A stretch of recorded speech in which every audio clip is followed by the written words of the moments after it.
Hi, this is David in the museum. In the Dark is a great, unique exhibit of animals and plant life and things that happen in the dark.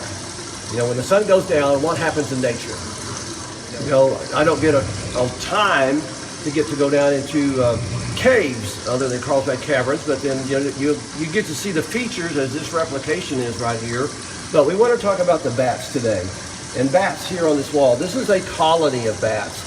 And this is what you call bats when they're grouped together. It's not just a bunch of bats, it's a colony. And colonies are hundreds to thousands of bats that are attached together in their roosting formation. These are over in Carlsbad Caverns. They're in several of the caverns down in Texas. They're in the cavern or under the bridges in San Antonio and down in Austin, different places. So there's a lot of places in New Mexico and in western Texas, central Texas, that you can go see lots of bats.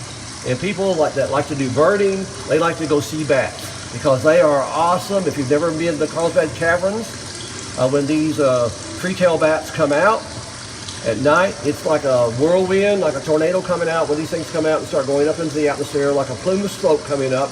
When I was 10, 11, 15 years old, we went several times to the caverns and we got to watch the bats come out. But in that time and era, there was millions of bats that were coming out of the caves. I mean, it really looked like there was a fire going on inside the cavern. But over time, with pesticides, bugs being sprayed, and the bats are eating the bugs, and so that population has dwindled down to maybe 600,000 to maybe 800,000. But that's still a sizable colony of Mexican free-tailed bats. Over time, they have identified 17 species. With this will be in one of those species that utilize the cave system in Carlsbad. Now, these bats are also in Hobbs and Lee County in West Texas, so they are in the area. And when they range out at night from the caverns or wherever they're home, they'll go out almost 60 square miles looking for food. Now, you've got to realize if you have 800,000 bats coming out into an area, they are saturating an area. There's a lot of bats out there, and bats will eat numerous times their weight overnight in bugs and mosquitoes and millers that fly at nighttime. And so they're a great agricultural mammals. They're not a bird. They're warm-blooded. They are a mammal, the only mammal that flies.